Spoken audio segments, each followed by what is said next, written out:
सुन्दर सिरिज।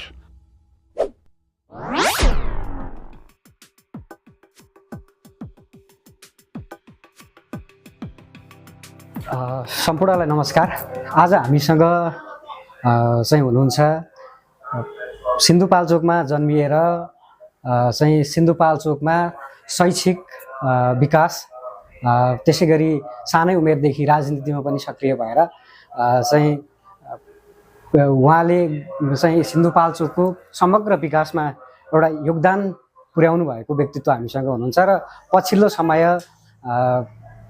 कानुन व्यवसाय गर्दै आइरहनु भएको तथा चाहिँ उहाँ एउटा लेखक पनि हुनुहुन्छ, अधिवक्ता, गैर आवासीय नेपाली सङ्घका पूर्व केन्द्रीय सल्लाहकार पनि हुनुहुन्छ। त्यसै गरी चाहिँ लामो समयदेखि बेलायत बस्दै आउनु भएको छ।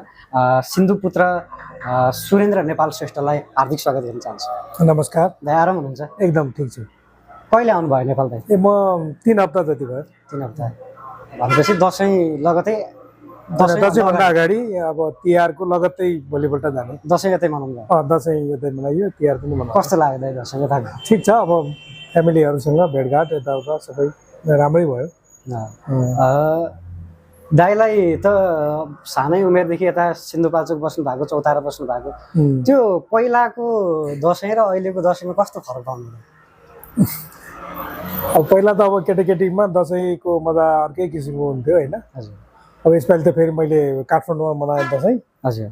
त्यसले गर्दाखेरि अब त्यो अलिक फरक नै हुने भयो। अब यो उमेरले गर्दा पनि अलिकति फरक पार्छ। उमेरले गर्दा पनि फरक हुन्छ। दाइले चाहिँ प्रकाशन गर्नुभएको दाइको चाहिँ बायोग्राफी छ मसँग, मेरो आधा शताब्दी भन्ने। यो किताबमा पनि दाइले धेरै कुरो लेख्नु भएको छ। यो किताबको अन्तिममा लेखिएको छ, म यहाँबाट सुरुवात गर्न चाहन्छु। जीवनमा खासै धेरै सपनाहरू देखिएन, केही देखेर पनि पुरा भएनन्, केही देख्नै नपर्ने देखियो, केही पुरा भएर पनि सन्तुष्ट भइएन, केही नदेखिकनै पुरा भयो, जिन्दगी चलिरहन्छ। दाइको जिन्दगी कस्तो चलिरहेछ अहिले? जिन्दगी ठिकै चलिरहेछ।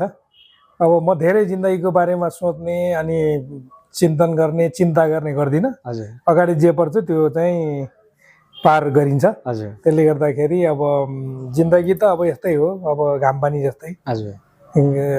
त्यही भएर अब अहिलेसम्म जसरी चलिरहेको छ ठिकै छ जस्तो लाग्छ। र धेरैभन्दा धेरै मान्छे संसारमा धेरै मान्छेहरू छन्। तीमध्ये अधिकांशको भन्दा अब राम्रै जिन्दगी जस्तो लाग्छ। त्यही भएर सन्तुष्टि नै छु।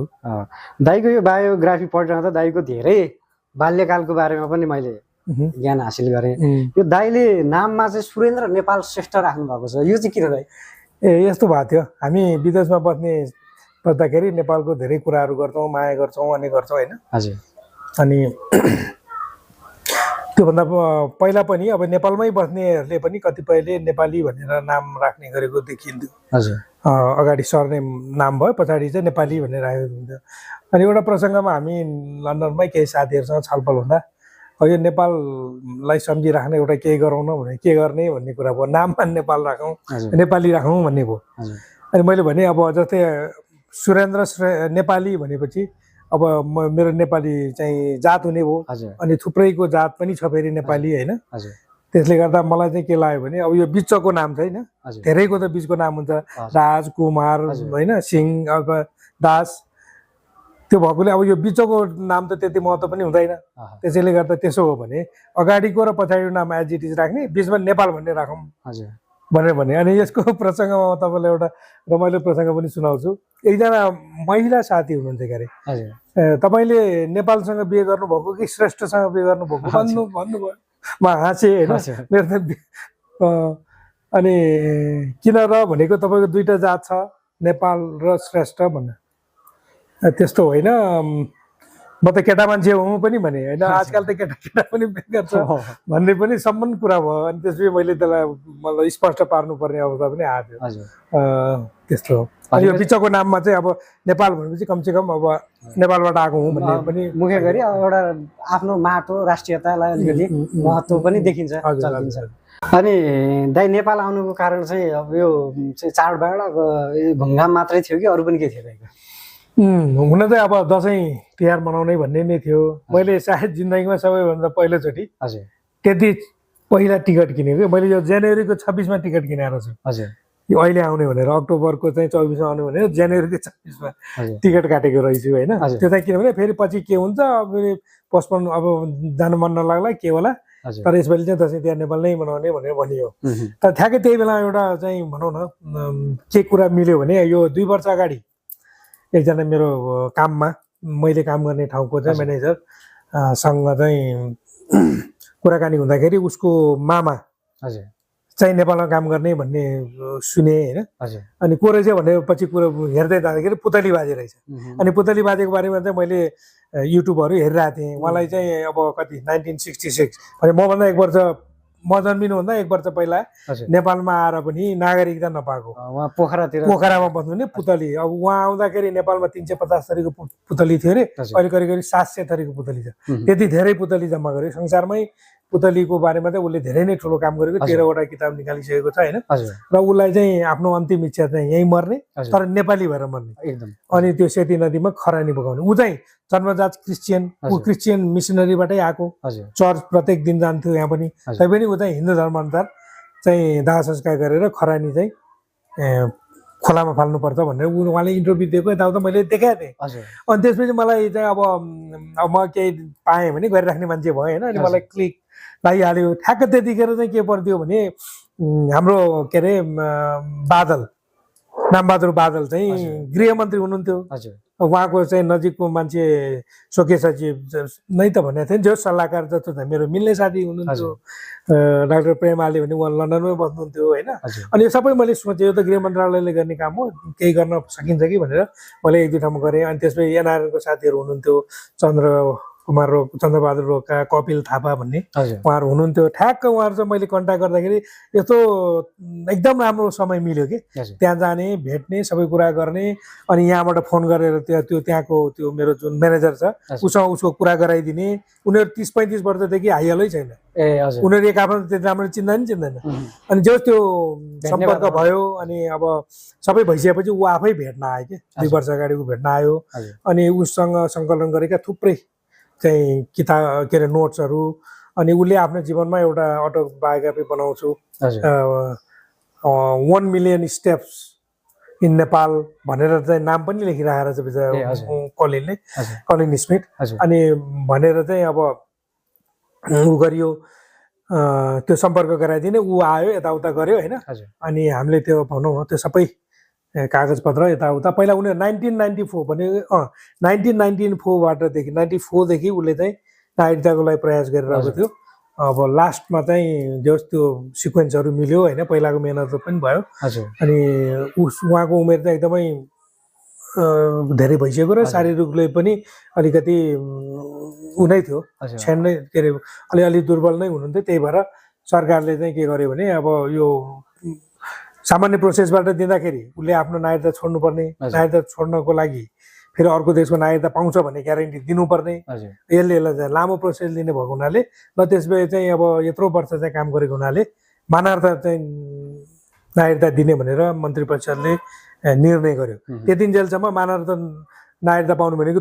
दुईजना मात्रै थियो उहुँ, एउटा सर एडमन्ड हिलारी अर्को चाहिँ टोनी हेगन हजुर अनि तेस्रो नम्बरमा चाहिँ पुतली बाजे हजुर कलिन स्मिथ अनि त्यसपछि अहिले जापानको एकजना मान्छेले भन्नुभएको छ हजुर। जो उहाँ नेपाली नागरिक बन्नु हो हजुर अनि त्यसपछि भनौँ न उहाँको एउटा अन्तिम इच्छा पुरा गर्नु हो हजुर अनि उहाँको बारेमा लेखिएका चाहिँ यो उहाँको बारेमा उसको भान्जाले हजुर। एउटा किताब तयार गरेर 19,000 वर्डको ए अनि ल त्यसमा म नेपाल जाँदैछु तिमी पनि जाने हो त भनेपछि ऊ पनि आयो ए ठ्याक्क त्यो टाइमिङ मिलेको कि हजुर अनि ऊ पनि 4 तारिकमा आयो अनि हामीले 10 तारिकमा पोखरामा त्यो किताब विमोचन गऱ्यौँ अनि अब त्यसको नेपाली भर्जन पनि आउँदैछ अब त्यो म्याक्सिमम 1 वर्षभित्रमा सायद त्यसको चाहिँ नेपालीमा पनि लेखेर आउँछ होला उहुँ, त्यही भएर म त्यो पनि काम मिलाएको भनौँ न एकदमै अनि त्यसमा चाहिँ अब हामीले भनौँ न हामी चाहिँ विदेशमा जाँदाखेरि त्यहाँ लिगली बसेर चाहिँ 4 वर्ष बस्यो भने त्यहाँको नागरिकता पाइने पाइने बिचरा बुढा त्यत्रो मेहनत गरेर 52-55 वर्ष काम गर्दाखेरि पनि एउटा चाहिँ सामान्य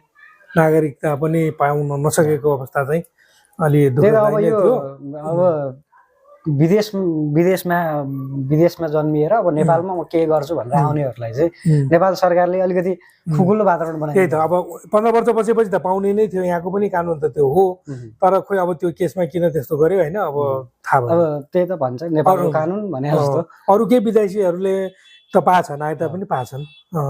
अब विदेशको राम्रो कुराहरू त यहाँ लागू गर्ने खासै समस्या हुँदैन।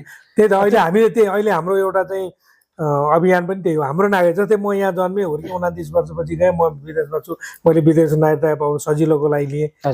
त्यो नागरिकता लियो भन्दै म नेपाली होइन भन्ने हुन्छ र? त्यो त भएन। मैले त्यो नागरिकता लिएँ भन्दैमा नेपालको विरुद्धमा काम गर्छु र? भोलि नेपाल र बेलायतको लडाइँ भयो भने मैले बेलायतको सहयोग गर्छु र यहाँ फुटबल खेल्दाखेरि त क्रिकेट खेल्दाखेरि त नेपालको सपोर्ट गरिन्छ होइन। यो कुरालाई चाहिँ अलिकति चेन्ज गर्नुपर्ने आवश्यकता छ। अब यो अलि फेरि अर्को प्रसङ्ग हुनसक्छ। जो एकचोटि नेपाली नागरिकता भइसकेकोहरूलाई चाहिँ कमसेकम निरन्तरता दिनुपर्छ। त्यसलाई निरन्तरता दिने, उसलाई अर्को नागरिकता दिनुपर्ने होइन नि। अर्को नागरिकता दिनुपर्ने भए नयाँ मान्छेले लिएला कि उता चाइनातिरको आउला कि इन्डियातिरको आउला कि भन्ने हुन्छ। त्यसो त त्यहाँतिरबाट आउने मान्छेले त अहिले पनि पाइराखे आफ्नो तरिका पुऱ्याएर होइन। त्यसमा चाहिँ अलिकति अब खै अब हेरौँ अब यो कुरालाई गभर्मेन्टले अलिकति ध्यान दिनुपर्छ। त्यो भयो भने चाहिँ अब बाहिरबाट चाहिँ अरू देशमा जन्मेर नेपालमा आउन चाहनेलाई पनि सजिलो भयो, नेपालबाट अन्त गएर अरू देशमा अरू मुलुकमा बसेर। त्यही त अब त हाम्रै बच्चाहरू पनि भनौँ न, हुन त मैले त अस्ति फेरि फेसबुकै कुरा मेरो छोरीले चाहिँ के भनेछ भने हाम्रो ड्याडी मम्मी त कहिले आउँछ थाहा छैन, म चाहिँ आउन सक्छु छिटै भनेर एकजनासँग कुरा गरेछ कि। त्यो भनेको त अचम्मको कुरो भएन र भने हाम्रा बच्चा बच्चीहरू हामीभन्दा पहिला नेपाल फर्किन्छु भन्ने त्यो भावना हुन्छ भने अनि त्यो उनीहरूलाई ल्याउनलाई केले रोक्नु पर्यो? यो कुरालाई चाहिँ सरकारले होइन, त्यो त एकदम अब त्यत्रो विदेशमा जन्मिए हुर्केर विदेशीहरूसँग चाहिँ कम्पिटिसन गरेर स्थापित भएर उनीहरूले आफ्नो पेसा व्यवसाय गरेर मान्छेहरू म नेपाली हुँ भनेर भन्छ भने नेपाल सरकारलाई के गाह्रो पर्यो भने, नेपालको कानुनलाई किन अप्ठ्यारो पर्यो? अब यो कुरा एकदम साधारण कुरा छ, तर यहाँबाट अब अन्यत्र देशमा गएर अब चाहिँ त्यहाँको सिटिजनसिप लिएकोहरू लाई पनि नेपालमै भित्र्याउनको लागि खासै गाह्रो पर्दैन। हाम्रै चाहिँ यहीँ चौताराको दाइ हुन्छ होइन, रामचन्द्र श्रेष्ठ, उहाँले भन्नुहुन्थ्यो कि मैले चाहिँ म अमेरिका भाषिएको होइन, मैले अमेरिकामा चाहिँ नेपाललाई चाहिँ विस्तार गरेको भन्नुहुन्थ्यो कि। सबै त्यही हो नि, त्यसरी चाहिँ धेरै मुलुकमा नेपालको पहिचान दिलाउने काम त भएको छ नि। 100 भन्दा बढी देशमा नेपालीहरू छन्, कमसेकम त्यहाँ नेपाल भन्ने त चिनिया छ। फेरि हामी यति धेरै कार्यक्रमहरू गर्छौँ, यति धेरै चाहिँ उ गर्छौँ। म नेपालमा बस्दाखेरि मलाई यो अरू जात जातिहरूको कार्यक्रमहरू बारे केही थाहा हुँदैन थियो। हामी त यहीँ बस्यो होइन, यहाँकै जात्रा मात्र हेर्ने हो नि त। उगौली भने के उगौली भनेको थाहै छैन नि। तर बेलायत गइसकेपछि त त्यहाँ त नेपालभरिको चिज देखिन्छ कि एकदमै। प्रत्येक कार्यक्रमहरू हामी मनाउँछौँ, प्रत्येक चाडपर्व मनाउँछौँ होइन, अनि त्यहाँ देखिन्छ क्या धेरै। भनेपछि त्यो त राम्रो कुरा हो नि। राम्रो बरु नेपालमै बस्नेहरूले संस्कृति बिर्सिँदै गइसके, तर नेपालबाट बाहिर जानु त्यहाँ त कुनै कुनै कार्यक्रमको त 20,000 मान्छे हुन्छ। त्यसैले गर्दा अब खै अब यो बुझ्नुपर्नेहरूले अब बुझिरहेको छैन, हेरौँ।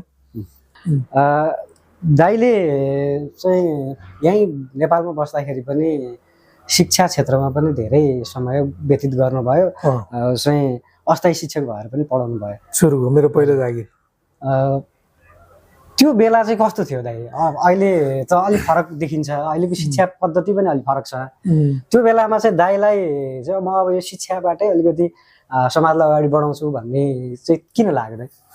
अब यस्तो भयो, त्यतिखेर समाजलाई अगाडि बढाउँछु भन्दा पनि अब म पढाइ सकिएको थियो एसएलसी होइन, त्यसपछि आइएल परीक्षा पनि मैले दिइसकेको थिएँ। तर रिजल्ट चाहिँ मेरो भनौँ न धेरै वर्षसम्म म आइएल फेल भएको मान्छे। तपाईँले पढ्नुभयो होला होइन, मैले 6 चोटि जाँच दिएर 7औं चोटिमा पास भएको मान्छे। अनि त्यो बिचमा के गर्ने भन्दै अनि जागिर खाम न त एकचोटि भनेर अस्थायी जागिर, यो हाम्रो साँगा चोकको तल जनविकास हो कि यस्तै के नाम थियो त्यही, त्यसमा चाहिँ 3 महिना काम गरेँ। त्यहाँ चाहिँ अब मैले त्यहाँको समाजलाई परिवर्तन गर्ने भन्दा पनि अब त्यहाँ राजनीतिक रूपबाट पनि साँगा चोक पहिल्यैदेखि अब हामी भनौँ नजिकै थियौँ, ल एकचोटि गएर बसौँ न त भनेर 3 महिना त्यहाँ गएर बसेको। अब त्यो बिचमा चाहिँ बरु अन्य राजनीतिक क्रियाकलापहरू, अब तपाईँलाई थाहा होला म विशेष गरी सांस्कृतिक कार्यक्रमहरूमै रमाउने भएको हुनाले वरिपरि नाटक देखाउने, नाच्ने, गाउने यताउता गरियो जस्तो 3 महिना। दाइ मैले थाहा पाएसम्म दाइ 35-36 सालबाटै राजनीतिमा लाग्नुभयो। 36 सालबाट? हजुर। 8 कक्षामा पढ्दाखेरि यस यो सोभियु आयो नि त हजुर। विद्यार्थी अनेरा सोभियु, त्यतिखेर चाहिँ म 6 ठाउँको तर्फबाट सचिव पदमा हजुर उम्मेदवारी दिएको थिएँ। हजुर अनि हाम्रो अर्को बहिनी हुनुहुन्थ्यो तारा श्रेष्ठ भन्ने, उहाँले चाहिँ 5 ठाउँबाट, म चाहिँ 6 ठाउँबाट, हाम्रो 6 भोटको तलमाथि पुर्याएको थियो हामी, म जितेको भनौँ न। हजुर त्यो त्यति बेला तपाईँलाई यो राजनीतिमा लाग्नुपर्छ भने चेत चाहिँ कसरी त्यो यस्तो भएको थियो, अब जनमत सङ्ग्रह भयो, जनमत सङ्ग्रहमा सबै माहौल पनि त्यस्तै थियो। अब हामी बहुदल भनेर त्यतिकै अब दाजुहरूले जे भन्यो होइन, अब ठुलाबडाले जे भन्यो त्यसकै पछि दौडिने हुँदै बहुदलमा लाग्यो के अरे। अब त्यसपछि विद्यार्थी राजनीति सुरु हुँदाखेरि चाहिँ अब हामी 6 ठाउँतिर लाग्यो। हजुर अब त्यो विशेषतः मेरो दाइ बाटै सुरु भयो त्यो 6 ठाउँको राजनीति यता होइन। हजुर उहाँ महाराजगञ्ज कलेजमा पढ्नुहुन्थ्यो, हजुर आनन्द दाई। हजुर त्यसपछि जैन दाई त यहाँबाट प्रतिनिधि भएर त्यहाँ केन्द्रीय सम्मेलनमै जानुभएको के अरे। हजुर अब त्यसरी बच्चैदेखि लाग्यो, अब जान्दा नजान्दै लाग्यो भयो। हजुर अहिले यसो हेर्दाखेरि त्यो पहिलाको गर्ने पोलिटिक्स र अहिलेको पोलिटिक्स अलिक फरक छ नि? होइन, त्यो त अभियसली फरक हुने भयो। त्यतिखेरको अवस्था पनि अलिकति अब पञ्चायतकालै थियो होइन, अब त्यति सजिलो थिएन। अब अहिले त सबै किसिमका चाहिँ अब सुविधाहरू पनि भए होइन, अब धेरै फरक छ त्यतिखेरको र अहिले। अब यो समयअनुसार भनौँ न, अब यत्रो 35-36 साल भन्ने झन्झनै 50 साल नै हुन लागिसक्यो होइन। अब यो बिचमा त धेरै फरक हुने नै भयो। मैले अहिले परिचय गराउँदा पनि दाइको मैले चौतारै भने, खास गरी स्याउले र जन्मेको चौतारा चाहिँ कहिले आउनु? 28 सालमा हो के अरे, 24 सालमा जन्म्यो, 28 सालमा हुने म 4 वर्ष भनेपछि सपरिवारै यता आउनु। बुवाको त पसल यहीँ अगाडि कता थियो होइन, अनि बुवा त यता आउने जाने गर्नुहुन्थ्यो, अनि हामी सबैलाई चाहिँ। हजुर त्यो बेलाको यो चौतारा कस्तो थियो? त्यो बेला मात्रै होइन, म यो अहिले म हिँड्दै गर्दाखेरि भनिरहेको थिएँ, त्यतिखेर त हाम्रो बजार हिँड्नु लामो, धेरै समय लाग्ने, हिँड्नलाई पनि यहाँबाट पुरानो बजार जानु पनि लामो समय लागे जस्तो लाग्थ्यो। आज अहिले त यसो हिँड्ने बित्तिकै माथि आइपुगिहाल्छ, के भएको यो घर बढी भएर हो कि अथवा के हो भनेर सोधेको थिएँ कि मैले। त्यतिखेर त अब अहिले टाढा टाढा घरहरू थियो होइन, विकास कम थियो, रोडहरू त अब खाल्टाखुल्टु यताउता थियो। त्यो त अब भौतिक रूपबाट त धेरै नै परिवर्तन भयो। विशेष अझ त्यो भुइँचालो पछाडि त अब संरचनाहरू पुरानो सबै भत्किए। त्यसो अझ एक ठाउँमा त त्यो पुरै जमिन पनि भाँसिएको रहेछ होइन। मैले त्यो म पहिला अब त्यहाँ घर खोज्दै थिएँ, हाम्रो चाहिँ त्रिउमान तबा भन्थ्यौँ हामी यहाँको चाहिँ होइन, नेता वकिल, अनि त्यहाँ हाम्रो बसोबास यताउता सबै त्यहीँ हुन्थ्यो। म त्यो लेभल खोजिरहेको थिएँ कि योभन्दा पहिला आउँदा मैले त्यति याद गरेर रहन्छु, अनि यसपालि चाहिँ यसो हेरेको त्यो लेभलै तल आएको रहेछ। त्यो चाहिँ भूकम्प त्यो मलाई आज मात्रै थाहा भयो। त्यो दाइले चाहिँ साँगाचोक पढाइसकेपछि जुगल बोर्डिङमा आउनुभयो? होइन, त्यसपछि त जुगलमा होइन, त्यो जुगल त पछि खोलेको हो जयन दाइले होइन। जयेन्द्र दाइ चाहिँ अमेरिकाबाट पढेर आइसकेपछि खोलेको हो। अनि त्यसपछि जयन दाइ बिचमा एकचोटि बाहिर जाँदाखेरि हामीले हेरेका थियौँ, त्यो अलि पछिको कुरा भयो। त्यसपछि जुगल के अरे स्कुल पछाडि त मैले फेरि जागिर खाएँ। तपाईँले किताबमा कतिको भेटाउनु भयो, त्यो नेपाल बैङ्कमा चाहिँ जेटिए, त्यतिखेर हाम्रो त्यो के कुखुरा पालन 400 मार्क पढेको आधारमा चाहिँ बैङ्कमा चाहिँ जेटिएको जागिर खान पाइएको थियो। म त्यसमा ठ्याक्क नाम निकालेपछि म जागिर खान गएको। त्यो चाहिँ 45-46 सालको जनआन्दोलनको बेलातिर हो कुरा। तपाईँलाई यो चाहिँ कानुन व्यवसायमा लाग्नुपर्छ भनेर कसरी चेत भयो? तपाईँले बैङ्कको जागिर छोडेरै चाहिँ पढ्नु भएको? होइन, बैङ्कको जागिर यसो हो, मैले त्यो रिजल्ट म त्यो आइएलको रिजल्ट आइसकेपछि होइन, त्यो पास भइसकेको थिएँ कि जस्तो लाग्छ मलाई त्यतिखेर चाहिँ। अब कहाँबाट त्यो जागिर खाने भन्ने ऊ आयो कि, त्यसपछि म उता गएको। अनि 1.5 वर्ष जति मैले काम गरेँ बैङ्कमा। त्यसपछि फेरि अब यो 45-46 सालको आन्दोलन पछाडिको चाहिँ भनौँ न, त्यो राजनीतिले त अर्को रूप लियो। त्यसपछि म फेरि चाहिँ बेतलबी बिदा लिएर यहाँको चाहिँ यो निर्वाचनमा चाहिँ सहयोग गर्न आएँ। हाम्रो अग्नि सरहरू उठ्नु भएको थियो नि त, त्यो 48 सालको चाहिँ त्यो संसदको निर्वाचनमा म आएँ। अब त्यतिकै बसेँ, अनि अब के गर्ने भन्ने भइसकेपछि चाहिँ अनि ल फर्म खोल्ने भन्ने कुरा हो। अनि त्यो चाहिँ मैले ल फर्म डाइनामिक ल सेन्टर भन्ने खोलेँ। अनि त्यो बिचमा फेरि अब मलाई नै यहाँको अध्यक्ष उठ्ने भनेर चाहिँ अब पार्टीले एकदम प्रेसर नै गर्यो। हजुर त्यसपछि अनि मैले उताको राजीनामा दिएको। दाइ कुन पार्टीमा हुनुहुन्छ त्यतिखेर? म त माओवादी पहिल्यैदेखि जनमोर्चा भनिन्थ्यो बाहिर चाहिँ सुरुमा जनमोर्चा 48 सालबाट अघि सरले पनि जनमोर्चाबाटै उठ्नुभएको। उहाँ अध्यक्ष हुँदाखेरि म सचिव थिएँ अनि उहाँ केन्द्रीय सदस्य भएर जानुभयो। त्यसपछि म यहाँको अध्यक्ष भएको त्यतिखेर। तपाईँले त जनआन्दोलन 46 सालको जनआन्दोलन नजिकबाटै देख्नुभयो। म काठमाडौँमा चाहिँ थिइनँ, सुरुको केही दिन चाहिँ थिएँ, तर पछि चाहिँ म त्यो गुमु खोला भन्ने ठाउँमा थिएँ, चरीकोटको गुमु खोला। त्यहाँ पनि कार्यक्रमहरू हुन्थ्यो। त्यतिखेर त्यहाँको एमालेको नेता जितवीर लामा त्यस्तै के नाम हुने उहाँहरू आएर बेला बेला कार्यक्रम गर्नुहुन्थ्यो अनि हामी गएर सुन्थ्यौँ। त्यो एउटा सानो गाउँ छ पिखुती गुमु खोला भन्छ, त्यहाँ पनि एक दुईवटा चाहिँ भाषणहरू मैले त्यहाँ सुनेको थिएँ। ए हजुर के को सिलसिलामा पुग्नु? त्यही जनआन्दोलन दाइ सानैदेखि राजनीति चेत पनि भएको मान्छे, समाजमा पनि अलिकति भिजिनै सकेको, शिक्षा क्षेत्रमा पनि लागिसकेको मान्छे, तपाईँले बेलायत चाहिँ कसरी तान्नु? बेलायतले अब यस्तो हो, बेलायतले तानेको भन्दा पनि मैले यहाँको सिचुएसनबाट बाहिर जाने भन्ने कुरा भयो होइन। तपाईँलाई के अरे बेलायतै जाने भन्ने त त्यस्तो कुनै प्रि प्लान चाहिँ थिएन, तर संयोगवश के भइदियो भने म यहाँ फेरि हाम्रो सिन्धुपाल्चोकमा त यो जनयुद्ध फागुन 1 गते सुरु भयो, तर सिन्धुपाल्चोकमा चाहिँ त्योभन्दा पहिल्यै नै धेरैवटा घटनाहरू भइसकेको थिए। कुबिन्डेको चाहिँ प्रहरी भयो, यता कल्लेरीको चाहिँ त्यो सेबोटेजहरू, यही थुप्रै घटनाहरू थिए। त्यसपछि हामी अर्ध भूमिगत जस्तै थियौँ। म त्यसपछि यहाँबाट भनौँ न निक्लेर हिँडेको हो। 65 दिन जति नै होला, म अझ बढी नै म उता बागलुङ म्याग्दीतिर गएर बसेको थिएँ। अब त्यो बिचमा चाहिँ के भइदियो भने यो जुगल बोर्डिङ स्कुलमा चाहिँ एकजना बेलायती, अब यहाँ हाम्रो भोलिन्टियरहरू आउने गर्थ्यो सुरुदेखि नै। त्यसमा चाहिँ त्यति बेला परेको रिचर्ड भन्ने थियो, रिचर्ड बोनस, अनि उससँग चाहिँ कुराकानी गर्दा अनि उसले चाहिँ मलाई हेल्प गरेको भनौँ न। जस्तै उसको आमा चाहिँ प्रोफेसर थियो कलेज, एउटा कलेजको, अनि त्यहाँ उसले यहाँको सिचुएसनबारे सबै भनेपछि उसको आमाले चाहिँ मलाई रेफरेन्स लेटरहरू पठाइदिएर कलेजबाटै यो भिजिटिङ प्रोफेसर नेपालको चाहिँ बारेमा त्यहाँको विद्यार्थीहरूलाई चाहिँ पढाउने भनेर भिजिटिङ प्रोफेसर नै भनेर एउटा चाहिँ डकुमेन्ट पठायो। त्यसपछि मैले अप्लाई गरेँ, ठ्याक्कै भिसा पाइयो अनि गइयो। त्यहाँ पुगेपछिको चाहिँ त्यहाँ पुगेपछिको त होइन, त्यहाँ यस्तो भयो, म सुरुमा जाँदाखेरि नै त्यहाँ अब गइन्छ, गएपछि केही समय बसिन्छ, त्यहाँ काम गर्नुपर्छ भनेर मैले केही कन्ट्याक्टहरू लिएर गएको थिएँ। त्यो रिचर्ड भन्नेसँग म 1 महिना 1 हप्ता बसेँ। त्यसपछि अर्को एकजना हाम्रो यो लिसङकोतिरको हो कि यता काभ्रेको जे लामा दाईहरू हुनुहुन्थ्यो, त्यहाँ गएर 1 महिना रेस्टुरेन्टमा काम गरेँ। अनि पछि त्यही दाईले अर्को रेस्टुरेन्टमा पुऱ्याइदिनु भयो, अनि त्यहाँ अर्को 8-9 महिना काम गरेँ। अनि पछि त्यसको करिब 1 वर्ष पछाडि अब अर्को अब त्यहाँ अब प्रपर काम गर्न पाउने सबै भइसकेपछि चाहिँ त्यहाँकै कम्पनीतिर काम गरेँ। अनि 22 महिना पछि हो क्यारे अनि आफ्नै रेस्टुरेन्ट खोलेको। हजुर भनेपछि दाइ बेलायत बस्न थालेको 20 वर्ष, 29 वर्ष, 29 वर्ष भइसक्यो। 96 को डिसेम्बरमा गएको। त्यहाँको दाइ त्यत्रो लामो समय बेलायत बसिरहँदा त्यहाँको समाज र यहाँको समाजमा चाहिँ कस्तो भिन्नता देख्नुहुन्छ? समाज त अब धेरै नै फरक हुन्छ होइन, फरक धेरै नै फरक छ। अब मुख्य कुरा अब त्यहाँ एक किसिमको व्यवस्थित समाज छ होइन, नागरिकहरूमा पनि त्यही अनुसारको चेत छ, सबै सिस्टमहरूले चाहिँ काम गर्छ।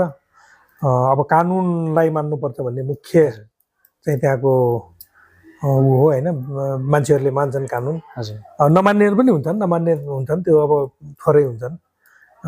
त्यहाँ चाहिँ जे होस् नागरिकले आफ्नो दायित्व पुरा गर्छ भनौँ न, सरकारले आफ्नो जिम्मेवारी पुरा गर्नु सधैँ छ, जनताले एउटा इन्डिभिजुअल एउटा व्यक्तिले पनि आफ्नो चाहिँ के हो आफ्नो जिम्मेवारी भन्ने कुरा चाहिँ निभाएको हुन्छ। मैले मेरो पोस्टहरू गर्ने गरेको छु फेसबुकमा, मैले सायद 20 वटा बेलायतमा आएपछि सिकेको कुराहरू भनेर 20 दिनसम्म मैले लेखेको थिएँ। त्यसमा चाहिँ साना साना कुराहरू पनि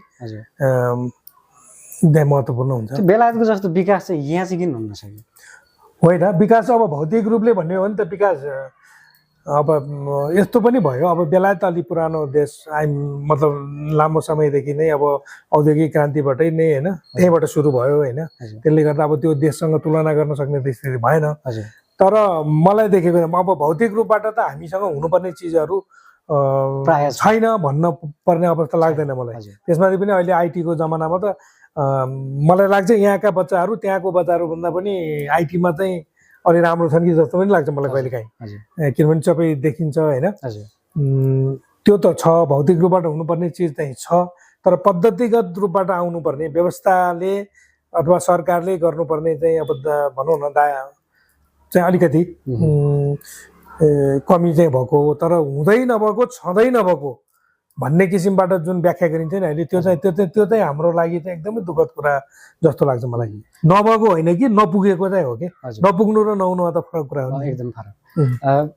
यो चाहिँ पोलिटिक्सले गर्दा चाहिँ नेपालको विकास गर्नको लागि चाहिँ अप्ठ्यारो बाटो, अप्ठ्यारो बाधाहरू आइरहेको हो कि भन्ने पनि अहिले चाहिँ राजनीतिक परिपक्वताले पनि हो त्यो त हो। अब फेरि यो राजनीति गर्ने मान्छेहरूको सोचाइ होइन, राजनीति गर्ने नेतृत्वले चाहिँ आफ्नो जिम्मेवारी, दायित्व अथवा उनीहरूको नैतिक धरातल यी सबै कुराहरूले चाहिँ महत्त्व राख्छ। त्यो कारणले हो नेपालमा जेनजी आन्दोलन सुरु भएको। अब जेनजी आन्दोलन त अब उनीहरूले अब बेला बेलामा त भन्ने गरेकै थियो नि होइन। योभन्दा पहिला पनि अब के अरे भ्रष्टाचार नहोस् होइन, पारदर्शिता होस्, अब नेताहरूले मन पनि नगरोस् भन्ने कुरा त पहिलादेखि जहाँ तहीँबाट पनि आइरहेको थियो। अब जहाँसम्म यो जेनजीको कुरा छ, अब जेनजी नेपालमा मात्रै भएको होइन 2015 सालदेखि यता अब त्यो के अरे अरबदेखि अब सबैतिर भनौँ न, युरोपतिरदेखि लिएर जहाँ चाहिँ जेनजीहरूको चाहिँ आन्दोलन सुरु भएको थियो। त्यो चाहिँ सबै आइटीको विकास भइसकेपछि त्यो अनलाइन रिभोल्युसन भन्छु कि मैले चाहिँ त्यो हो। तर नेपालमा चाहिँ के भइदियो भन्दा सोचेको भन्दा फरक र सोच्दै नसोचेको कुरा भइदियो र त्यो जुन टाइमिङ छ नि करिब 27 घन्टा न हो, त्यो चाहिँ संसारमा अहिलेसम्म कहीँसम्म भएको छैन। मैले यो विगत कति 15-20 दिनदेखि संसारका कतिवटा देशमा चाहिँ जेनजी आन्दोलन भइरहेछ र अहिले संसारको कतिवटा देशमा चाहिँ अलिकति समस्या छ राजनीतिक रूपबाट भने प्रत्येक दिन पोस्ट गर्ने गरेको छु होइन। त्यसमा हेर्ने हो भने त्यो सबै देखिन्छ। अब अहिले चाहिँ माडागास्करमा अब हिजो कि अस्ति राष्ट्रपति भाग्यो, उसले के त्यो मन्त्रीहरू 1-2 जना चेन्ज गरेका थियो, त्यतिले पनि नमाने। त्यहाँ चाहिँ केही कुरै थिएन, बिजुलीको शुल्क बढाइदियो भन्ने कुरा छ। त्यहाँबाट सुरु भएको चिज अहिले कहाँ आएर राष्ट्रपति भाग्यो, हिजो कि 12 तारिकमा भाग्यो। अनि यो चाहिँ प्रेसर नि, यो प्रेसर चाहिँ यति पर्या छ कि त्यो युवाहरू आइसकेपछि फेरि युवा भनेर जेनजी भनेर त्यो उमेर समूह मात्रै होइन, त्यो जेनजीलाई सहयोग गर्नेहरू त सबै थिए नि, सबै। अब हाम्रो चाहिँ नेतृत्व नेतागणहरू जो हुनुहुन्छ, यो जेनजी आन्दोलन हजुरले भन्नुभयो पहिल्यैदेखि सुरु भएको, सन् 2015 देखि नै लगभग सुरु भयो विश्वमा। उहाँहरू चाहिँ धेरै देशहरू जानुहुन्थ्यो, घुम्नुहुन्थ्यो, तर त्यो कुरालाई चाहिँ किन आत्मसात गर्नु भएन? हाम्रो देशमा पनि यस्तो हुनसक्छ, हामीले राम्रो गर्नुपर्छ, हामी गलत बाटोमा हिँड्नु हुँदैन भन्ने कुरा चाहिँ उहाँहरूले किन होइन? तपाईँले पहिलाको कुरा गर्नु, म त अहिले के कुरामा अचम्म लाग्छ भने यति भइसकेपछि पनि त्यो भएको कुरालाई पनि स्वीकार गरेका छैन। त्यो पो समस्या पो। नभएको कुरा त ल ठिक छ, आकलन गर्न सकेन, ल द्याट्स फाइन होइन। अब भइसक्यो, घटना घटिसक्यो आफ्नो आँखा अगाडि, अब त्यसैलाई चाहिँ फेरि 10 थरी चाहिँ दोष लगाएर कहिले अमेरिकाले गरे भने छ, कहिले इन्डियाले गरे भने छ, कहिले तिब्बतले गरिदियो भने छ, कहिले के। अब यो यसले त के गर्छ भने त्यो डक्टरले चाहिँ रोग पत्ता लगाउँदा डायग्नोस गर्दाखेरि चाहिँ त्यो भनौँ न गलत गरे जस्तो भयो के। अनि के उपचार उसको चाहिँ लक्षण भनौँ के भन्छ, त्यो राम्रो जाँच गरेपछि न औषधि दिन सकिन्छ। यहाँ त जाँचै गलत भयो कि। अब यो भइसक्यो, त्यत्रो चाहिँ नोक्सान भइसक्यो, अब त्यहाँ 10औं खरबको नोक्सान भइसकेको छ। ल यस्तो चाहिँ एकजना मान्छेले उचालेर यस्तो भयो भनेर अब थरीको कुरा गरिरहेको छ। यसले चाहिँ झन् स्थितिलाई झन् गाह्रो अवस्थातिर लान्छ कि जस्तो चाहिँ डर भएको छ। मुख्यतः अब नेपालमा चाहिँ सत्तामा बस्नेहरूले चाहिँ के विचार गर्नु पर्थ्यो भने हामीले गलत गरिरहेको छौँ, यो गलतलाई चाहिँ हामीले सच्याउन सक्नुपर्छ र यो कुरो चाहिँ हामीले जनतालाई भन्न सक्नुपर्छ। गलत त मान्छेबाट हुन्छ,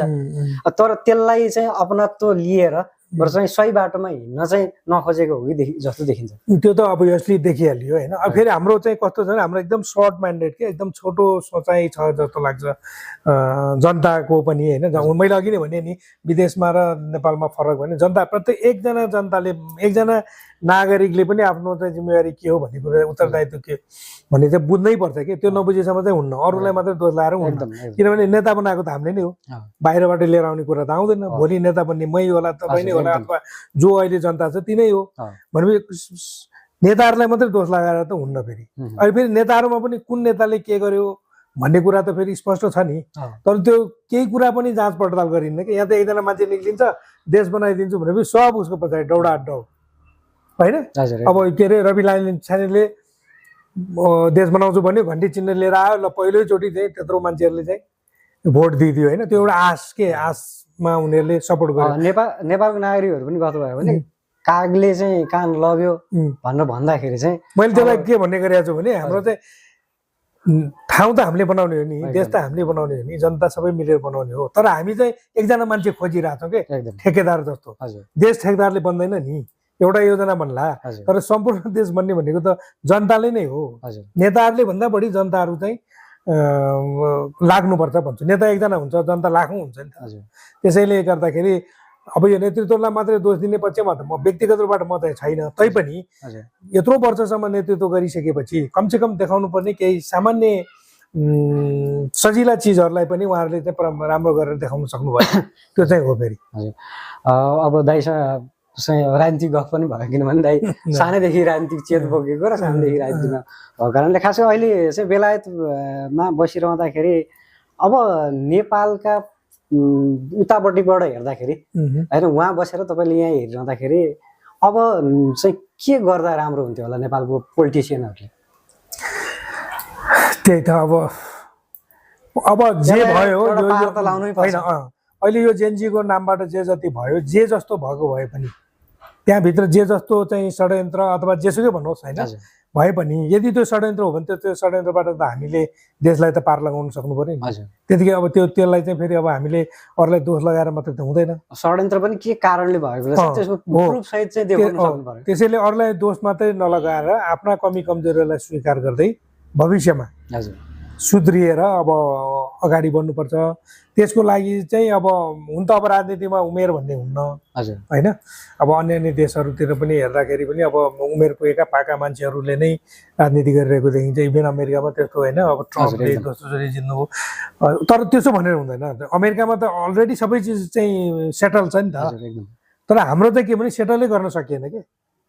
9 महिनामा प्रधानमन्त्री फेर्ने होइन, 5 वर्ष कसैले चलाउनै नपाउने संसद। अब बहुदल आइसकेपछि एकजना प्रधानमन्त्री 5 वर्ष भएको छैन भनेपछि त अब त्यो त्यसमा त अब हामीले केही न केही त स्वीकार गर्नु पर्यो नि।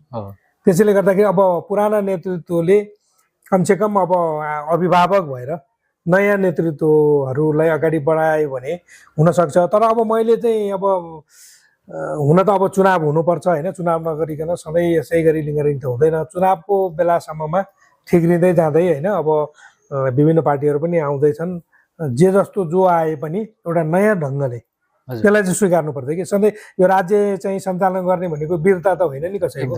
250 वर्ष पुरानो राज्य के अरे राज संस्था त गयो, 104 वर्ष राणा शासन त गयो भने अनि हाम्रा बहुदलका साथी भनौँ न गणतन्त्रका नेताहरूले हाम्रो चाहिँ कहिल्यै जाँदैन भनेर त्यो के अरे चन्द्र सूर्य छौन्जेल हाम्रो चाहिँ सत्ता रहिरहन्छ भन्ने निर्धक्कसँग आई मिन के अरे जतिखेर पनि यो हाम्रै मात्रै हो भनेर त्यो गरेर त भएन नि। त्यसमा चाहिँ आवश्यकता अनुसार चेन्ज गर्दै जानु पर्यो र रिजल्ट देखिनु पर्यो।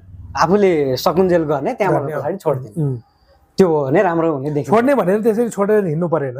त्यो रिटायर भयो भने त्यो अरू देशमा त छोड्छन् नै। यहाँ त अब अभिभावक भएर बस्यो भने, सर्वमान्य नेता भनेर बस्यो भने योभन्दा पहिला पनि त प्र्याक्टिस गरिसकेको थियो नि। नयाँ आउनेहरूलाई सल्लाह सुझाव दिन सकिन्छ। काङ्ग्रेसले त पहिला पनि त प्र्याक्टिस गरिसकेको थियो नि। एकजना प्रधानमन्त्री अध्यक्ष हुन्थ्यो, अरू चाहिँ सर्वमान्य नेता भनेर त पोलिटिक्समा त लागिरहेको हुन्थ्यो त।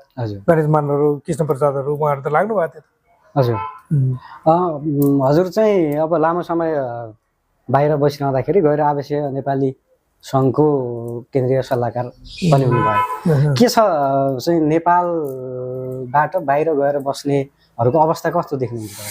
अब यो पनि अलि दुःख लाग्दै छ कुरो। हामी जतिखेर नेपाल छोडेर गयौँ नि हाम्रो मानसिकता त्यही छ फेरि। यहाँ यो रमाइलो कुरा एउटा के छ भने हामीले यहाँ जे देखेका थियौँ जे थियो त्यस्तै त्यस्तै छ होला भन्ठान्छौँ कि त्यता पनि। अनि हाम्रो यो सोच्ने तरिकाहरू पनि त्यति धेरै परिवर्तन गर्दैनौँ हामी। त्यो हिजो जुन धर्नामा थियौँ नि त्यही अनुसार चाहिँ बोलिरहेको हुन्छौँ, लेखिरहेको हुन्छौँ। अब संस्थामा पनि प्रब्लम छ। विगत 5 वर्षदेखि चाहिँ अब प्रब्लम छ। नयाँ नयाँ के अरे छुट्टा छुट्टै कमिटीहरू बनिरहेछन्। सर्वोच्च अदालतमा 2-3-4वटा मुद्दाहरू थपिरहेछ होइन। अब अहिले पनि एकता गर्ने भन्ने कुराहरू त आइरहेछ। तर हामीमा पनि ठुलो कमजोरी छ। त्यो नेतृत्व हत्याउनलाई जे पनि गर्ने, नेतृत्व छाड्न नचाहने अनि गर्नुपर्ने काम नगरिदिने। त्यसले गर्दाखेरि त्यहाँ पनि प्रब्लम छ। त्यो नेपाली समाज अब एउटा अब अहिले त धेरै देशमा मतलब धेरैवटा देशमा नेपालीहरू छन् होइन। त्यहाँ चाहिँ थुप्रै संस्थाहरू छन् कि थुप्रै संस्थाहरू छन् भनेपछि त्यो सङ्घमा पनि पोलिटिक्स हुन थालेको छ। त्यो देखिने गरी नै हुन थालेको छ। अब त्यसलाई त्यो गर्दाखेरि त फेरि चाहिँ आफैलाई घाटा पनि। अब हामी सोध्दैनौँ त्यो कुरा। त्यो नगरिकन अब सम्पूर्ण नेपाल बाहिर रहनुभएका सम्पूर्ण नेपालीहरूलाई समेटेर एउटा सानो संस्थाको रूपमा उभिँदाखेरि राम्रो हुन्थ्यो। अब त्यसमा अलिक कमजोरी नै भइरहेछ। हजुर अब अन्य कामहरूमा त अब स्वयंसेवा गर्ने, अब कता आपत पर्दा सहयोग गर्ने यी कुराहरू त भइराखेकै छ। त्यो आफ्नो ठाउँमा छ। त्यही सबै एउटै भएर अगाडि बढ्न पाइयो भने चाहिँ अलिक ठुल्ठुला काम पनि गर्न सकिन्थ्यो कि भन्ने हो। अब तर खै अहिले अब यो 4-5 वर्ष चाहिँ त्यस्तै भयो। अब हेरौँ अब केही समयमा हुन्छ कि। अहिले चाहिँ दाइ बेलामा के गर्नुहुन्छ? होइन मैले अहिले साधारण काम गर्छु। साधारण काम गर्छु। 10 वर्ष जति भयो। 18 वर्ष जति चाहिँ रेस्टुरेन्ट चलाएँ। अहिले चाहिँ सामान्य नर्मल जागिर भनौँ न। हजुर मनलाई गर्ने भन्दा फेरि यो बिचमा चाहिँ धेरै रेस्टुरेन्ट बन्द गरेपछि 16 देखि 19 सम्म त यता र उता नै बढी भयो। यो किताब सिताब लेख्ने काम पनि हो। त्यसपछि कोभिड लाग्यो। अब यस्तै भइरहेछ। भनेपछि दाइले मैले हेरिरहेको हुन्छु दाइको आर्टिकल पनि लगभग 2-3 दिनमा आइरहेको हुन्छ। मैले यो 4 वर्षमा करिब 200+ आर्टिकलहरू लेखेको छु। कतिपय अप्रकाशित पनि छन्। अनि त्यो सबैलाई कम्पायर गरेर राखेको छु। समय चाहिँ कसरी मिलाउनुहुन्छ? होइन मैले त्यो मेरो काम अलि सहिलो खालको छ। त्यही भएर त्यहाँ मलाई फाइदा भएको छ। लेखपढ गर्न सहिलो छ। अब दाइ त्यता बसिरहँदाखेरि त्यताबाट चाहिँ हेर्दाखेरि अब पहिला चाहिँ अब पहिलाको भन्दा अलिकति भौतिक संरचनाहरूमा चाहिँ अलिकति विकास भएको देखिन्छ हाम्रो यो सिन्धुपाल्चोक। तर शैक्षिक रूपमा अनि चेतनाको रूपमा त खासै विकास भएको देखिँदैन। यो कारण चाहिँ के हो जस्तो लाग्छ? मैले त्यसरी त मैले अध्ययन गरेको छैन, नगरेको कुरा होइन। किन अब शैक्षिक रूपबाट सायद अब धेरै मान्छेहरू बाहिर गएर पनि हो कि अथवा पढ्न लेख्न भनेर जाने त्यता अड्किने भएर पनि हो कि अथवा तपाईँको चाहिँ यहाँको अब शैक्षिक शिक्षा प्रणाली त अब त्यही हो। फेरि पहिलाको जस्तै हो होइन। त्यो चाहिँ यस्तो पनि हुन्छ होला। अब विकास चाहिँ भयो, भौतिक रूपमा विकास भयो। हामी अब हजुरकै घर जाने स्याउलेसम्म माथिसम्म पिच भएको छ बाटो। यो विकासले चाहिँ के गर्नु पर्थ्यो भने स्याउलेको चाहिँ उत्पादन चाहिँ काठमाडौँ लगाएर बेच्नु पर्थ्यो। तर यहाँ चाहिँ के भयो भने काठमाडौँको बियर चाहिँ स्याउले आउनु भयो कि। यसले गर्दाखेरि पनि अलिकति प्रभाव पारेको हो कि भन्ने मलाई सम्झना भएसम्म भनौँ न। हामी सानो हुँदाखेरि हामीले खाने तरकारी जति सबै दोलाघाटबाटै आउँथ्यो। यहाँ कसैले के उत्पादन गरेको हामीलाई थाहा हुँदैन थियो होइन। अहिले मतलब सबैको करेसाबारी यताउता त छ नि यहाँ। तर उत्पादन गर्ने भन्ने सोच चाहिँ हामीमा त्यतिखेर थिएन। सायद अहिलेसम्म पनि सकिँदैन होइन। त्यो चाहिँ नदेखिएकै छ जस्तो लाग्छ। अब प्रसङ्गवश तपाईँले मेरो किताबको कुरा गरेँ होइन। त्यहाँ मैले एउटा गुडिज नर्सरी भन्ने एउटा च्याप्टर छ। हामीले धेरै वर्ष अगाडि यो गैरी गाउँमा चाहिँ एउटा समूह बनाएर त्यहाँ भरभरको जग्गा जमिन चाहिँ लिजमा लिएर उत्पादन गरेका थियौँ। राम्रो पनि भएको थियो। भैँसी बङ्गुर होइन, कुखुराहरू पाल्ने अनि उत्पादन महिलाहरू सबै बिहानदेखि बेलुकीसम्म काम गर्ने। सायद त्यो चाहिँ निकै राम्रो थालनी थियो होइन। अब त्यसलाई कन्टिन्यू चाहिँ गर्न सकिएन। किन रोक्यो? अब त्यस्तै भयो। अब त्यो सामूहिक काम भयो होइन। अब त्यहाँ अलिकति मोनिटरिङ गर्न पनि अलिक सकिएन।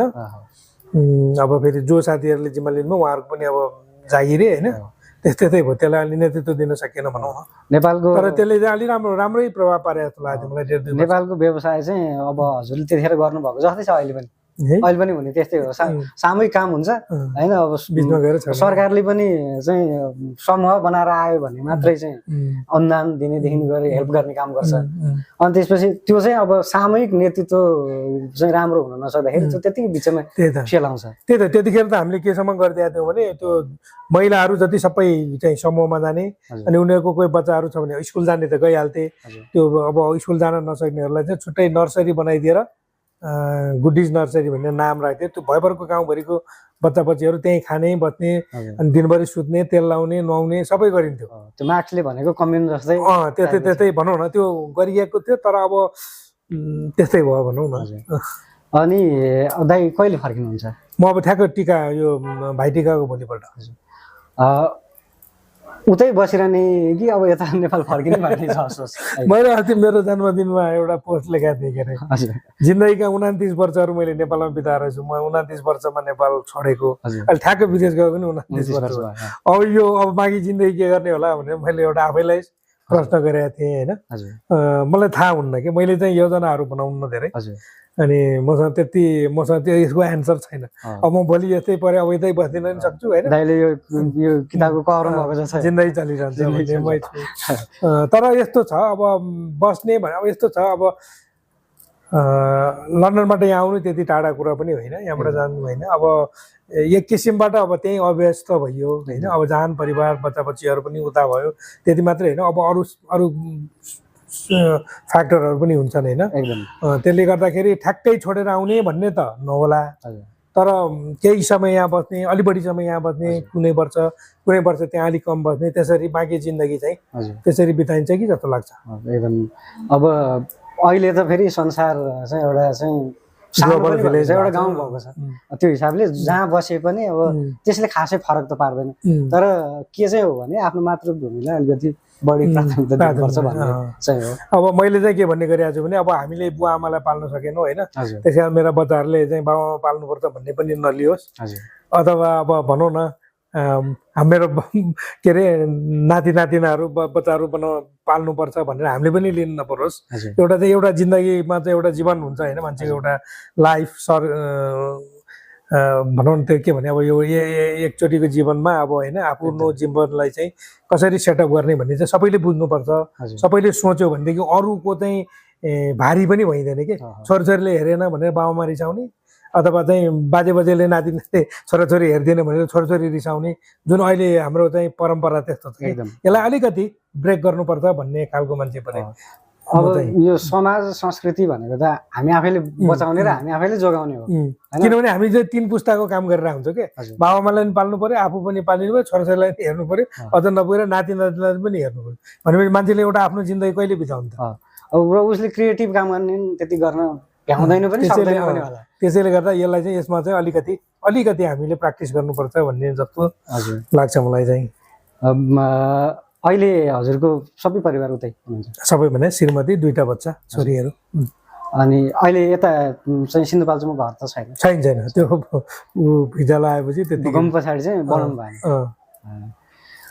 भनेपछि तपाईँ अब बेलायतमा बसिरहँदाखेरि नेपाली समाजलाई पनि त्यताबाट राम्रोसँग हेरिरहनु भएको छ अब यो नेपाली समाज अब नेपालको पोलिटिक्स होइन नेपालको समग्र विकास गर्नको लागि चाहिँ अब कुन फ्याक्टरले चाहिँ के काम गरिदियो भने त्यो विकास हुन्छ र अब नेपालले अहिले चाहेको भनेको चाहिँ अब खासै त्यस्तो धेरै ठुलो छ जस्तो देखिँदैन होइन कम्तीमा पनि आत्मस्वाभिमानले बाँच्न पाउने काम गर्न पाउने भन्ने देखिन्छ त्यो गर्न चाहिँ उहाँहरूले के गरिदिनु पर्ला होइन त्यो भयो भने चाहिँ सरकार गभर्मेन्ट अब पोलिटिसियनहरूले गभर्मेन्टले त्यो के चाहिँ गर्न सक्ला अब मुख्य कुरो अहिले चाहिँ वैदेशिक श्रम भनेर मान्छेहरू चाहिँ एकदम सजिलोसँग बाहिर जाने जुन परम्परा छ त्यसलाई रोक्नको लागि चाहिँ यहाँ रोजगारी चाहिँ हुनैपर्छ अब त्यो रोजगारी हुनको लागि चाहिँ फेरि हाम्रो पढाइहरू पनि एकदम सैद्धान्तिक विषयहरूमा मात्रै जाने गरेको त्यसलाई चाहिँ व्यावहारिक रूपबाट जस्तै भोलि स्कुल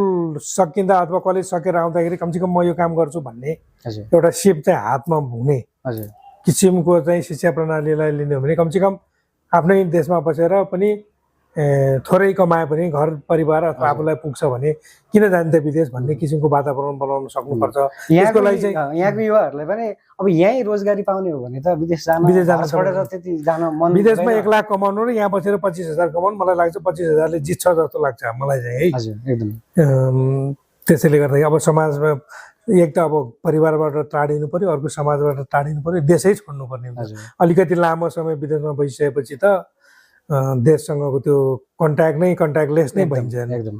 त्यसले गर्दाखेरि अब यो चोइस हुन त अब यो अहिलेको जमानामा अब मान्छेहरू हिँडडुल गर्ने स्वतन्त्रता छ होइन, मान्छेहरू जान आउन पाउनुपर्छ। तर यो चाहिँ अहिले हाम्रो चाहिँ बाढी आ जस्तै भयो होइन, तर कुनै दिन त्यस्तो आउँला।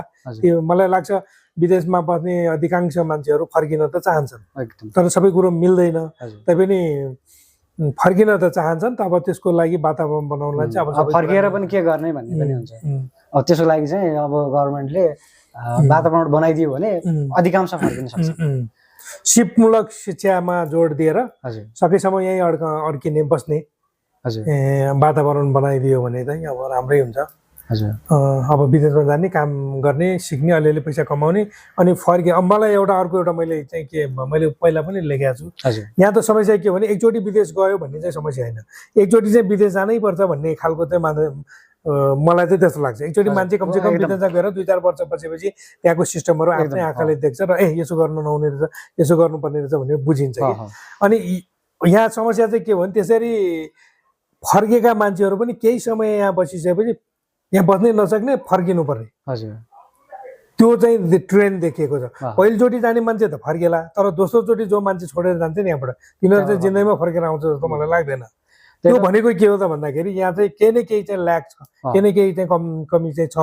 त्यसको लागि चाहिँ सरकारले चाहिँ अलि राम्ररी नै त्यसको अध्ययन गर्नुपर्छ। त्यही त अब युवाहरू विदेश जाने होइन, अब 2-4 वर्ष विदेश बसेर आउने, अलिकति पैसा कमाएर लिएर आउने, अनि यहाँ केही सानो व्यवसाय गर्ने, कुखुरा फार्म, तरकारी खेती गर्ने।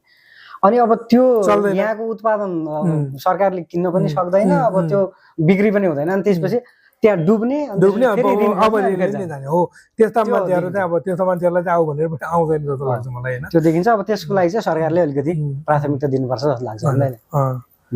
त्यस कारण अब गर्नु धेरै बाँकी छ। अब म एउटा प्रसङ्ग भनौँ, म अहिले आउँदाखेरि चाहिँ मेरो 2 जना गोरा साथीहरू पनि आएको थिए।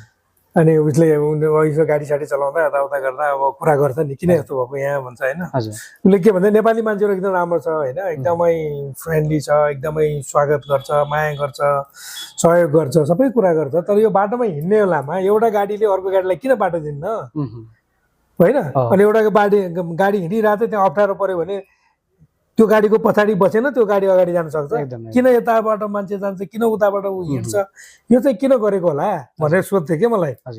अनि मैले भने अब यहाँको चलन हो यो, त्यो पुर्यो भनेदेखि त कोही काहीँ पुग्दैन भनेर भने। मतलब धेरै जसो मान्छेले चाहिँ के भन्छ, यो यातायात भनेको यो ट्राफिक भनेको चाहिँ समाजको ऐना हो कि। एकदम। यदि यो समाज कस्तो छ भनेर बुझ्ने हो भने यहाँको ट्राफिकको व्यवस्था के छ भनेर बुझ्यो भने थाहा हुन्छ। हो त्यसैले गर्दा यहाँ चाहिँ के भने हो, उता विदेशतिर पनि ट्राफिक जाम हुन्छ, घन्टौँ जाम हुन्छ, तर त्यतिखेर सबैलाई नै ढिलो हुन्छ र जाम खुलेपछि सबैजना पुगिन्छ। र हाम्रोमा चाहिँ के छ भने आफू जाममा पर्न नपरे हुन्थ्यो भनेर उफ्रिँदै जान्छ, कता जान्छ, झन् धेरै झन् बढी जाम हो। त्यो चाहिँ समस्या हो। त्यो समस्या चाहिँ हाम्रो मानसिकतामा पनि छ। त्यो मानसिकता चाहिँ हटाउनु पर्छ। त्यो मेन हाम्रो मानसिकता चाहिँ अब जति भन्दा सामान्य देखिने होइन। कुनै काम गर्नलाई 5 जना मान्छे छ भने 5 जना झ्यालमा गएर चाहिँ दाइ मलाई यो चाहियो, यो चाहियो भन्ने चलन चाहिँ हाम्रो यहाँ। एक जना गऱ्यो भने चाहिँ त्यो काम गरिदिने मान्छेले पनि त सहिलोसँग गर्थ्यो होला भनेर चाहिँ क्यु पर्ने होइन। अलि बुढाबुढी आयो भने अलि छिटो ठाउँ छोडिदिने, महिलाहरू आयो भने ठाउँ, त्यो चाहिँ एउटा सिस्टम, त्यो चाहिँ एउटा भनौँ न त्यस्तो किसिमको सिस्टम, मतलब सोच चाहिँ हामीसँग हुनुपर्छ। अब फेरि त्यो सोच भनेको सरकारले ल्याइदिने त होइन, त्यो त जनताले नै स्वतः स्फूर्त रूपबाट ल्याउन सक्नु पर्यो। नियमन गर्न चाहिँ सरकारले सक्छ, तर होइन व्यवस्थापन त फेरि जनता आफैले गर्नु पर्यो। त्यो चाहिँ अलिकति कमी देखिन्छ। त्यो मेन त्यहाँ छ के हो। त्यो मेन अब मान्छे समाजको चाहिँ परिवर्तन कसरी हुन्छ भनौँ न। अब समाज एउटा व्यवस्थित कसरी हुन्छ भने, हुन त अब कानुनले के अरे कानुनले समात्दै हिँड्ने त होइन, कानुन त बनाइदिने हो, यो गर यो नगर भन्ने हो। अब त्यो मेन काम चाहिँ के त भन्दा जनताले आफूले के गर्ने के नगर्ने भने त आफूले हो नि। अब त्यो अपराध गरे सबै मान्छेहरूलाई त पुलिसले समात्दै हिँड्न त सक्दैन, अथवा पुलिसलाई थाहा हुँदैन होइन। यो मलाई त जहाँसम्म लाग्छ यो समाजमा बहुसङ्ख्यक मान्छेहरूले अपराध गरे हुन्छ कि बहुसङ्ख्यकले अब केही चाहिँ जेल जान्छन् केही बाहिरै समाजमा हुन्छ भनेपछि हामी यो खुला समाज खुला जेल हो कि हो यो खुला जेलमा त हामी अपराध गर्ने मान्छेहरूले स्वीकार गर्न सक्नु पर्यो नि मैले यो गर्न आउने काम गरेँ त्यसकारण मैले यो गर्नु हुन्न भन्ने त यो हामीले स्वीकार्नु पर्यो नि त्यसलाई त न कानुनले रोक्न सक्छ न पुलिसले छेक्न सक्छ त्यो त हामी आफैले गर्नु पर्यो कि बिहान उठेदेखि राति नसुत्दासम्म मैले गर्न नआउने काम के गरेँ भनेर एकचोटि आँखा चिम्लेर बस्ने सबैले बस्ने हो भने त ठुलो समस्या छैन एकदमै त्यो कुरो चाहिँ फेरि नागरिकले पनि बुझ्नु पर्यो नागरिकले नै बुझ्नु पर्यो त्यो कानुनले नि बुझ्दैन संविधानले नि कानुनमा लेखिएको कुरा मात्रै चाहिँ अब त्यो पुलिसले नि बुझ्दैन न्यायाधीशले नि बुझ्दैन त्यो कुरा अब दाइ फर्किनु भएपछि बेला फर्किनु भएपछि अब नेपालको अवस्था त देखिहाल्नु भयो होइन यहाँ अब बस्नु भयो झन् 1-2 हप्ता धेरै कुरो जम्मा 4 हप्ता हुन्छ अब धेरै कुरो देखियो यहाँको पोलिटिकल अवस्था यहाँको चाहिँ विकासको अवस्था पनि धेरै थोर दाइले अनुभव गर्नु अब चाहिँ यो जुन अहिलेको तरल अवस्था छ त्यो तरल अवस्थालाई चाहिँ निकास दिँदै अब नेपाललाई चाहिँ साँच्चीकै समृद्ध नेपाल बनाउनलाई चाहिँ के गर्नुपर्छ लिडरहरूले चाहिँ अब भेग कुरा भयो होइन तै पनि अब समय त बितिहाल्छ समय त बित्छ होइन त्यसमा चाहिँ हामीले कम गल्ती गर्नु पर्यो मेन कुरा अब सरकार परिवर्तन भएको छ जेएनजीको चाहिँ पावरमा भनौँ होइन अब यो चाहिँ हाउको सरकार भनेर गाली गरेर जिस्काएर पनि हुनेवाला छैन मेन कुरो अब चुनाव हुनु पर्यो चुनाव चाहिँ हुनु पर्यो चुनाव भइसकेपछि चुनावले ल्याउने जुन रिजल्ट हो त्यो कुराहरूलाई सबैले स्वीकार्नु पर्यो एकदम अब अहिले मलाई लागेको चाहिँ के हो भने अब त्यो त एउटा अवस्था भयो तर मलाई अर्को एउटा लागेको चाहिँ कुरा हुन त अब यो बोल्ने अधिकार त सबैलाई छ होइन तर नेपालमा मैले केही समयदेखि हेरिरहेको छु केही पेसेवर मान्छेहरू छन् कि इन्टरभ्यू दिने उटपटाङ कुरा गर्ने कि नभा कुरा गरेर जनतालाई चाहिँ एकदम उद्वेलित बनाइदिने कि समाजलाई अझ चाहिँ भड्कालोतिर हाल्ने 2 करोड रुपियाँ लगेर 2 ट्रकमा भनिदिने कि त्यो देखा त कसैले देखेकै भयो भने 2 करोड जाबो लानु 2टा ट्रक चाहिन्छ त होइन मैले त एउटा उदाहरण दिनु खोजेँ कि अनि यहाँ केही मान्छेहरू छन् 10-15 जना छन् मैले त त्यो नेम लिस्ट नै बनाएर आएको छु है मेरो नाम गरेका मान्छेहरू पनि छन् अब अहिले अरू त नभनौँ अनि उनीहरू चाहिँ जतिखेर नि विरोध मात्रै गर्ने कि नभा कुरा मात्रै हो गल्ती गर्छन् नेताहरूले गल्ती गरिरहेका छन् त्यो कुरा थाहा छ सबैलाई थाहा छ तर गल्ती मात्रै त गरेका छैन नि उनीहरूले आफ्नो वरिपरिका 4-5 जना मान्छेलाई बनाइदियो होला तर बाहिरका चाहिँ 6 जना मान्छेलाई पनि बनाइदिया त छ नि 6 जना बनाइदिएको मान्छेको कुरा कहिल्यै नगर्ने अनि त्यो 4 जना वरिपरिका मान्छेको मात्रै कुरा गरिदिने कि अनि त्यो टिभीमा बिहानदेखि बेलुकीसम्म तपाईँ आफैले एकचोटि मोनिटरिङ गर्नुहोस् प्रत्येक यो अन्तर्वार्ता दिने कार्यक्रमहरूमा त्यस्ता उटपटाङ मान्छेहरू धेरै भए कि उनीहरू पढेका लेखेका अगाडि डाक्टर प्राध्यापक पनि लेखेका अनि उनीहरूले भनेको कुरा साँच्चीको हो कि जस्तो लगाइदिने होइन तर छेउटो पनि नमिल्ने कुराहरू गरिदिन्छ त्यसैले मैले के भन्ने गरेको छु भने अब यो स्वतन्त्रता यो स्वतन्त्रताले चाहिँ विध्वंस गर्छ कि त्यस्ता स्वतन्त्रता चाहिँ हुनुहुन्न अनि फेरि इन्टरभ्यू लिने मान्छेहरू पनि ठुल्ठुला चाहिँ इन्टरभ्यू लिने मान्छेहरू पनि त्यस्ता उटपटाङ मान्छेहरूलाई ल्याएको छ अनि बेसरी चाहिँ त्यो भएको नभएको त्यो द्वेष फैलाउने किसिमको कुरा चाहिँ गर्न लाग्छ उसको भ्यू बढाउनलाई हो कि के हो कसो त्यस कारण त्यो जुन पत्रकारहरूलाई पनि मोनिटरिङ गर्नु पर्यो त्यो इन्टरभ्यू दिनेहरूलाई चाहिँ के गर्नु पर्यो भने तिमीले गरेका यो कुराहरूको आधार के हो यसको आधार प्रमाण लिएर यति दिनभित्र हाजिर हौ होइन भने तिमीलाई प्रचलित कानुन अनुसार कारवाही हुनेछ भने समात्नु पर्दैन कि मान्छेलाई समाजले जेल ठुल्नु ठुलो कुरो होइन त्यो गर्नै पर्दैन पहिला प्रमाण अनि त्यसपछि मात्रै पक्रिने हो कि हाम्रो चाहिँ चलन के छ भने पहिला पक्रिने अनि त्यसपछि प्रमाण अनि त्यो पक्रेको मान्छेको चाहिँ आफ्ना चाहिँ समर्थकहरूले के गरिसकेका हुन्छ प्रमाण नष्ट गरिसकेका हुन्छ चाहिने नचाहिने कुरा गरिसकेका हुन्छ त्यसैले मैले के भन्नु खोजेँ त्यस्ता मान्छेहरूलाई चाहिँ सीमित समय दिने ल तिमीले गरेको कुरा प्रमाणित भए तिमी उसले दोष लगाएको मान्छेलाई जेल हालिन्छ होइन भने त ऊ आफू जानु पर्यो नि उसले आफूले बोलेको मूल्य त चुकाउनु पर्यो नि यो चाहिँ अलिकति वाक स्वतन्त्रता बढी भएको कारणले पनि चाहिँ त्यो अलि बढी नै भयो स्वतन्त्रता त चाहिन्छ होइन हामी स्वतन्त्रताको पक्षधरै हौँ तर स्वतन्त्रता पनि अलिकति चाहिने भन्दा अलिकति मैले उनीहरूलाई चाहिँ राजनैतिक ज्योतिषहरू भन्ने गरेको छु कि राजनैतिक ज्योतिषहरू 10-15 जना छन् यहाँ होइन ठुल्ठुलै नाम गरेका तिनीहरूले भनेको कुरा केही पनि मिल्दैन सुन्नुहोस् है हजुर उनीहरूले अनुमान गरेको कुरा केले गरेको मिल्छ तिनीहरू धेरै बोल्दैनन् सही तरिकाले बोल्छन् अनि त्यो उटपटाङ गरेर बोल्ने मान्छेहरू केही पनि मिल्दैन हजुर अनि भइसकेपछि यसरी भएको हो भनेर भनिदिने कि ल हेर्नुहोस् त हुनुभन्दा अगाडि केही भन्न नसकिने विरोध मात्रै गर्ने कराउने मात्रै अनि भइसकेपछि चाहिँ कहाँ यिनीहरूले गरेको हो र यो त फल्नाले गराएको ढिस्कानले गराएको यसको त एनजिओ चलाएको थियो यसले त यो मान्छे त यसको समर्थक हो यो मान्छे त यहाँ जान्थ्यो हो अनि फेरि त्यस्तो कुरो लिएर आउने कि यो चाहिँ क्षम्य हुनुहुन्न हजुर भन्नेमा छु म चाहिँ एकदम एकदम यो हजुरले भन्नुभएको कुरो एकदमै सही हो अब हामीले हेर्दाखेरि पनि त्यही देखिन्छ समाजमा अहिले जसले जे बोले पनि भएको छ जसले जे गरे पनि भएको छ अब यसले त झन् समाज त झन् भड्कालो होइन यो चाहिँ अब दाइले भनेको जस्तै समाजले गर्ने हो कि होइन यो हामी चाहिँ कतिसम्म जाने कतिसम्म नजाने कतिसम्म बोल्ने कतिसम्म नबोल्ने हामी आफैले निर्णय गर्ने हो हामीले गर्दा नै चाहिँ समाज यस्तो भइरहेको हो नेताहरू मात्रै चाहिँ होइन नेताहरूले गलत गरेका छन् त्यो कुरालाई त हामीले स्वीकार्नुपर्छ तर नेताले गल्ती मात्रै गरेका छैन है एकदम उनीहरूले त्याग पनि गरेका छ होइन उनीहरूले चाहिँ अब आफ्नो जीवनै दिएको छ उनीहरूले राम्रो काम पनि गरेका छन् अब फेरि एउटा अर्को चलन के छ भने नेता जति सबै चोर भन्ने छ फेरि यहाँ एउटाले त भाषणै गरेको थिएन नेता जति सबै चोर भनेर ठुलै पार्टी नेता आफूलाई ठुलै भन्ने मान्छेले त्यसो भनेपछि के हुन्छ भन्नु न नेताप्रतिको वितृष्णा देखाएर समाज त बन्दैन नि अगाडि होइन कि त चुनावमा चाहिँ अब होइन अब त त्यति मात्रै पनि कुरा भएन अहिले